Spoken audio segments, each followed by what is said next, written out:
안녕하세요. 캐나다 요가데디입니다.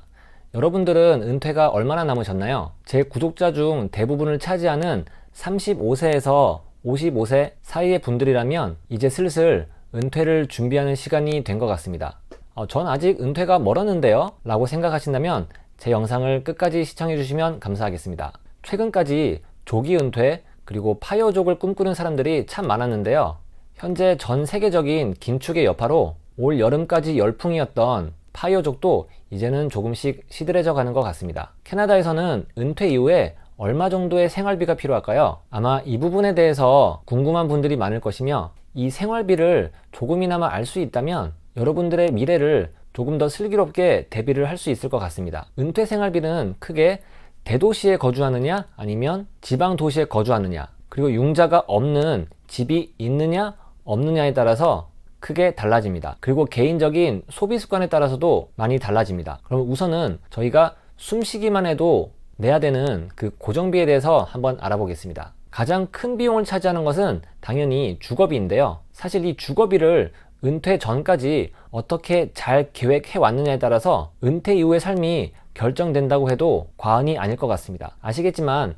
캐나다는 한국과 달리 전세 제도라는 게 없습니다. 그래서 둘 중 하나를 반드시 선택을 하셔야 되는데요, 바로 월세와 주택 구매입니다. 월세의 장점은 각종 세금을 걱정하지 않고 언제든지 본인이 원할 때 지역 이동을 할 수가 있으며, 일반적으로는 집을 구매할 때보다는 조금 더 저렴하게 월 페이먼트를 내고 지내실 수 있습니다. 하지만 내 집이 아니라는 그런 느낌에 항상 불안한 마음을 가지고 지내셔야 되며, 세월이 지나도 자산 증식을 이제 할 수가 없고, 가장 문제 중 하나인 65세가 되어 은퇴 후에도 지속적으로 월 렌트비를 내야 된다는 사실입니다. 반면에 집을 구매한 사람은 어떨까요? 밴쿠버나 광역 토론토 같은 경우에 이민을 오셔서 3인에서 4인 정도 되는 가족이 바로 지낼 집을 구매한다는 것은 이제 좀처럼 쉽지 않은 이야기가 되어버린 것 같습니다. 과거 10년 전만 해도 소득 대비 그리고 물가 대비 하우스 가격은 비싸기는 했지만 넘보지 못할 금액은 아니었던 것 같습니다. 하지만 지금은 큰 하락장을 맞고 있다고 하더라도 아직 싱글 디태치드나 타운하우스는 1 밀리언, 한국 돈으로 약 10억 정도는 줘야 살 수 있을 정도이니 예전처럼 조금만 무리해서 살 수 있을 정도의 가격은 아닌 것이죠. 아무튼 집을 사면 어떠한 장점이 있을까요? 바로 우선 때마다 이사 걱정을 안 해도 되는 그런 장점이 있고요. 그리고 내 집이 있다는 안정감, 집을 이쁘게 꾸미고 싶은 분들은 마음껏 자기가 원하는 집을 이쁘게 꾸밀 수도 있고요. 그리고 가장 중요한 부분인 자산 증식의 가장 중요한 부분 중 하나라고 할 수 있습니다. 물론 단점도 있는데요, 각종 세금과 보수비용, 렌트보다는 비교적 높은 페이먼트 때문에 캐시플로우가 좋지 않아서 다른 주식이나 다른 투자를 할 수 있는 여유가 생기기 힘들다는 단점은 있는 것 같습니다. 아니, 집과 은퇴가 무슨 상관이 있냐고 생각하는 분도 계시겠지만, 특히나 전세가 없는 캐나다에서 여유 있는 은퇴 생활을 하기 위해서는 집장만은 필수 중에 필수라고 저는 개인적으로 생각을 하고 있습니다. 제가 말씀드리고 싶은 것은 바로 이것입니다. 렌트냐 자가냐, 그게 중요한 게 아닙니다. 현재 본인이 집을 소유하고 있는 것도 크게 중요한 부분은 아닌 것 같습니다. 가장 중요한 부분은 은퇴 후의 삶이 윤택해지려면 반드시 65세가 되었을 때 모기지를 모두 페이오프한 집이 있어야 된다는 사실입니다. 그럼 지금부터 제가 말한 이것에 따라서 어떻게 은퇴 후의 삶이 크게 달라지는지 한번 살펴보겠습니다. 우선 65세가 되었을 때 평균 생활비가 얼마 정도 되는지 한번 알아볼 텐데요, 이 생활비라는 건 지역마다 사람의 라이프 스타일마다 전부 너무 달라서 딱 이거다라고 정의를 하기가 정말 힘듭니다. 하지만 평균적으로 이 정도는 들 것 같다고 한번 가정을 하고 말씀드려 보겠습니다. 이제 첫 번째 식비인데요, 식비는 주당 300불 정도, 그리고 사주로 쳐서 약 1200불 정도로 생각하면 되실 것 같습니다. 요새 물가가 정말 너무 올라서 이 식비도 만만치 않게 들어가는데요, 자녀가 없이 이제 두 분이서 생활을 하시더라도 이 정도 금액은 들어가는 것 같습니다. 정말 요즘 코스트코에서 물건 몇 개만 잡아도 200불 정도는 우습게 나오더라고요. 나중에 인플레이션이 해결된다고 하더라도 한번 오른 물가는 쉽게 떨어지지 않을 텐데, 참 저 역시도 이 식비 부분은 걱정이 많은 것 같습니다. 그 다음은 차량 유지비인데요. 캐나다는 한국과 달리 땅이 크고 대중교통이 잘 발달되어 있지 않아서 제가 사는 토론토만 해도 현재 지하철이 단 3호선밖에 없는데요. 그리고 긴 겨울로 인해서 자동차는 정말 필수라고 할 수 있습니다. 65세 정도가 되시면 보통 자동차는 파이낸스, 할부가 다 끝난 자동차를 가지고 계신 경우가 많기 때문에 추가로 내셔야 되는 금액은 자동차 보험비와 유류비 그리고 차량 유지 보수비가 되겠습니다. 캐나다 토론토 자동차 보험비는 한국의 자동차 보험비가 정말 귀엽게 느껴질 정도인데요. 차량 한 대 기준으로 월 보험비가 200불 정도, 그리고 출퇴근은 안 하시기 때문에 월 유류비는 약 100불 그 정도의 지출이 예상됩니다. 그리고 일반적으로 들어가는 차량 유지 보수비는 연 1000불 정도 들어간다고 가정했을 때 월 약 80불 정도가 들어간다고 보시면 될 것 같습니다. 그래서 총 차량 유지 비용으로는 월 308 정도를 생각하시면 될 것 같습니다. 이제 그 다음으로 피할 수 없는 금액이 바로 유틸리티 비용입니다. 이 비용은 렌트에 살든 자가에 살든 모두가 내는 비용이라고 할 수 있는데요. 하지만 콘도에 사냐 하우스에 사냐에 따라서 약간의 차이는 있을 수 있습니다. 요즘은 많은 분들이 다운사이징을 하셔서 콘도에 들어가서 사시는 분이 많지만 그래도 아직까지 대부분의 시니어 분들은 뒷마당이 있는 하우스에 계속 거주를 원하는 것을 선호하십니다. 관리가 좀 힘든 면은 있지만 가끔씩 놀러오는 자녀들과 손자들이 여유롭게 지낼 공간이 있고 텃밭에서 소소한 농사와 소일거리를 할 수 있는 하우스가 좀 더 낫다고 생각하시는 것 같습니다. 유틸리티 비용은 전기, 가스, 수도 비용이 있는데요. 모두 합쳐서 월 200불 정도가 그냥 2인 기준으로 무난하게 나오는 금액이 아닐까 생각을 해봅니다. 그 다음으로는 통신 비용입니다. 집 렌트비, 차량 보험비 못지않게 비싸기로 유명한 캐나다의 통신비인데요. 정말이지 이 속도와 1년에 한두 번씩은 꼭 끊기는 서비스를 비웃기라도 하듯 정말 비싼 요금을 자랑하고 있습니다. 한국에는 실버폰, 실버요금이라고 해서 제가 만원대도 요금제가 있다고 들었었는데요. 왜 캐나다는 아직도 이렇게 비싼지 정말 이해를 할 수가 없는 부분입니다. 캐나다 핸드폰은 아무리 저렴한 데이터 플랜으로 하더라도 최소 한 명당 40불 정도는 내야 되는데요. 두 분이서 총 80불 정도가 핸드폰 비용으로 나가고 인터넷도 일반적으로 70불 정도를 차지하기 때문에 이 두 개를 합하면 통신 비용만 월 150불 정도 나온다고 보시면 될 것 같습니다. 다음으로 외식비, 경조사비, 문화생활비를 들 수 있겠습니다. 사실 이 부분이 캐나다에서 가장 많이 들 수도 있고 적게 들 수 있는 부분이라고 생각하는데요. 대부분 이민을 오신 분들은 한국을 떠나 캐나다에 오면 평소 주말마다 참석했던 결혼식, 돌잔치, 동창회, 동문회, 그리고 회식, 장례식, 그러한 것들을 참가를 하고 싶어도 참가를 할 수가 없게 됩니다.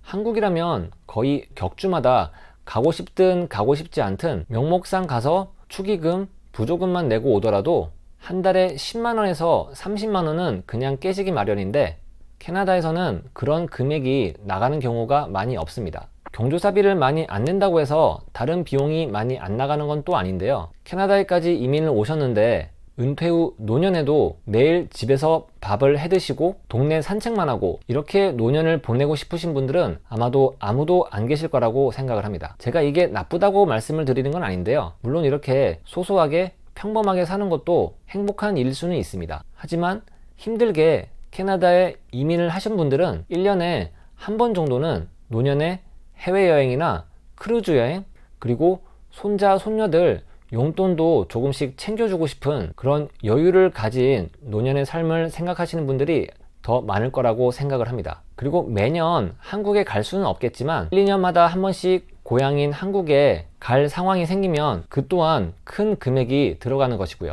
대부분 이곳에서 오래 거주를 하신 분들은 은퇴 시점이 되면 거의 대부분의 가족이 캐나다에 거주를 하고 있기 때문에 한국을 자주 방문을 하지는 않게 됩니다. 그래서 아예 이제 역이민을 하셔가지고 한국에 다시 정착을 하신 분들은 역으로 캐나다에 있는 자녀를 이제 보기 위해서 캐나다행 비행기를 타기도 합니다.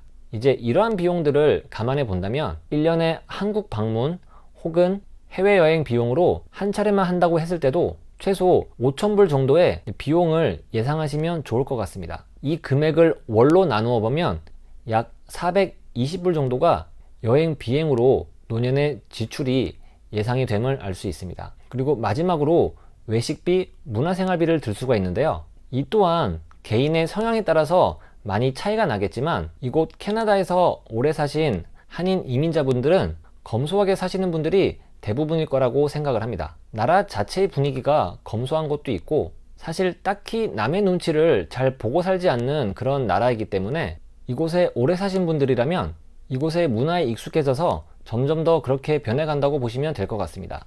그래도 한 달에 한두 번 정도의 외식이나 문화생활 정도는 즐기실 것 같은데요. 그런 은퇴를 생각하신다면 한 달에 외식 문화 비용으로는 약 200불 정도를 생각하시면 좋을 것 같습니다. 네, 그러면 지금까지 주거비를 제외한 모든 금액을 합산해 본다면 식비 1200불, 차량 유지비 380불, 유틸리티 200불, 통신비 150불, 여행비 420불, 외식 문화생활비 200불, 총 2550불 정도가 나오게 됩니다. 현재 2022년 기준인데요. 정말 금액이 적지가 않음을 알 수 있습니다.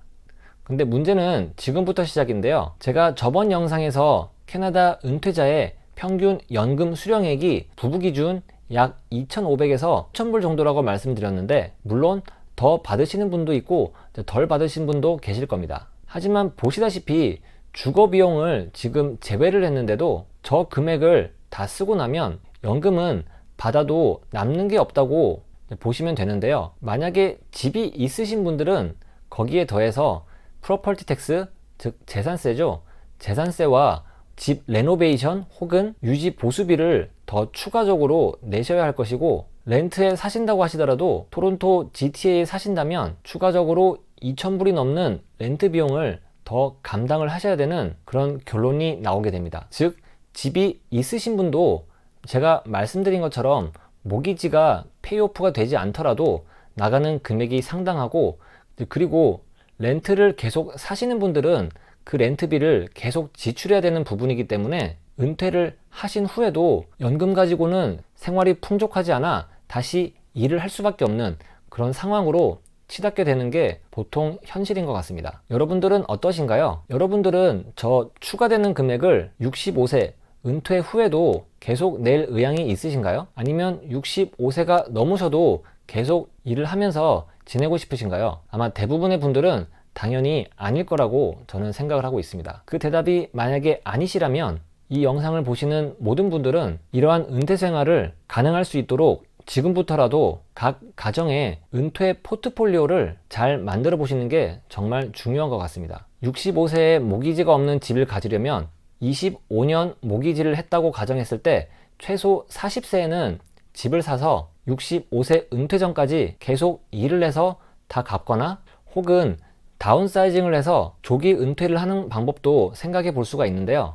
그 무엇이 되었든 캐나다에서는 집을 빨리 장만을 하면 할수록 여러분이 꿈꾸시는 편안한 은퇴 후의 삶이 조금 더 앞으로 당길 수도 있고 설령 당기지 않더라도 65세가 되셨을 때는 조금 더 여유 있게 살 수 있지 않나 그렇게 한번 생각을 해보았습니다. 결론적으로 씀씀이에 따라 모든 생활비는 달라지겠지만 연금만으로는 우리의 은퇴 생활이 조금 빠듯한 거는 사실인 것 같습니다. 저 같은 30, 40대 혹은 50대 선배님들도 더더욱 슬기로운 은퇴 생활을 하기 위해서는 적절한 저축과 투자는 지금부터 기본적으로 해두어야 할 거라 생각합니다. 네, 오늘 영상은 여기까지고요.